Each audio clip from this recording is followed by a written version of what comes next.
Le leadership, c'est juste une question de chiffres et de résultats. Pas vrai? C'est, en tout cas, ce qu'on a longtemps pensé. Mais, et si cette obsession pour les chiffres nous empêchait de voir ce qui fait vraiment la différence? C'est exactement ce qu'on décortique aujourd'hui. Alors, voici le plan de match. On va commencer par regarder l'ancien modèle pour bien comprendre d'où on part. Ensuite, on va plonger dans ce fameux virage l'humain d'abord. Après ça, on va voir comment ça se traduit en performance avec des preuves à l'appui. Puis, on passera au concret avant de conclure avec l'idée maîtresse à retenir. All right, première section, l'ancien modèle de leadership. Le vieux réflexe de regarder les chiffres, toujours les chiffres. Mais est-ce que la performance, ça se résume vraiment juste à ça? C'est la question qui tue. On a tous ce réflexe. Regardez les résultats du trimestre, les courbes qui montent, les fameux dashboards. C'est rassurant, c'est concret. Mais est-ce que ça mesure vraiment un bon leadership? Et voilà tout le nœud du problème. On pilote nos équipes avec des chiffres, mais ce qui motive réellement les gens, ce qui leur donne envie de se dépasser, ça se trouve pas dans un fichier Excel. C'est une question de feeling, de ressenti. Bon, alors comment on se sort de ce piège des chiffres? C'est le cœur de notre deuxième section, le fameux virage « l'humain d'abord ». Une approche qui, vous allez voir, change complètement les règles du jeu. Qu'est-ce que ça veut dire au juste mettre l'humain d'abord?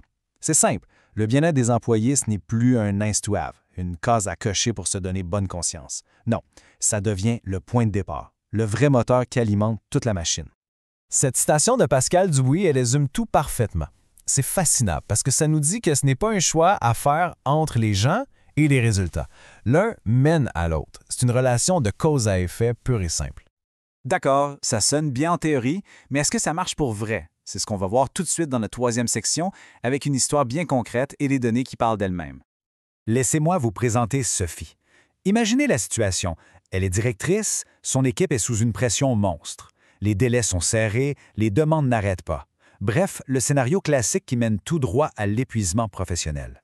Plutôt que de serrer la vis et de crier plus fort, Sophie a fait quelque chose de radicalement simple. Elle a écouté, elle a parlé avec chaque personne, elle a clarifié les priorités pour calmer le chaos, elle a offert de la flexibilité, puis elle a même débloqué de la formation. Des gestes simples, mais tous centrés sur l'humain. Et le résultat? Tenez-vous bien. En 2 mois à peine, les indicateurs de performance de son équipe ont bondi de 18 18 c'est pas de la magie, là. C'est la conséquence directe d'un leadership qui prend soin de son monde. L'histoire de Sophie, c'est super inspirant. Mais attention, ce n'est pas juste une belle anecdote. C'est une tendance lourde confirmée par des recherches très sérieuses. Regardons les chiffres ensemble. Premier point, garder ses employés. Selon une étude Gallup, les compagnies qui mettent l'humain en premier gardent 3 employés sur 4. Les autres, à peine 1 sur 2. Imaginez les coûts et la perte de savoir-faire que ça représente. C'est énorme. Et la productivité, dans tout ça, une étude de le Harvard Business Review nous montre un gain de 21 %. C'est pas compliqué à comprendre, des employés qui se sentent soutenus, respectés, ils sont juste plus engagés, plus efficaces. Et finalement, l'argument qui met tout le monde d'accord, l'argent. Deloitte a mesuré une hausse de la marge de profit de 17 %. La preuve ultime que prendre soin de ses employés, ce n'est pas une dépense. C'est un des meilleurs investissements qu'une entreprise peut faire. Les preuves sont là, c'est clair, mais la vraie question, c'est « bon, on fait quoi maintenant? » Comment on passe de l'idée à l'action, c'est le sujet de notre 4e section. Avoir des bonnes intentions, c'est un bon début, mais ça ne suffit pas. Pour que ça fonctionne, ça prend des systèmes, des habitudes, des rituels concrets qui prouvent jour après jour que l'organisation se soucie vraiment de son monde. Par où commencer? Voici 3 pistes, simples mais super puissantes. Premièrement, écouter. Mais écouter pour vrai, là. Avoir des conversations sur comment les gens se sentent, pas juste sur où en sont les dossiers. Deuxièmement, mesurer ce qui compte vraiment. Célébrer l'effort, les petites victoires, pas juste le gros résultat final. Ça bâtit la confiance.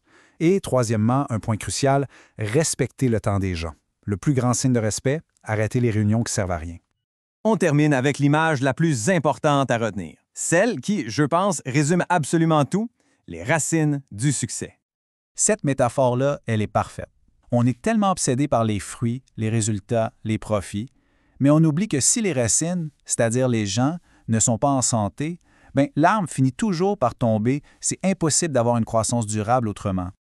Alors, la question qu'on doit tous se poser, au fond, c'est celle-ci.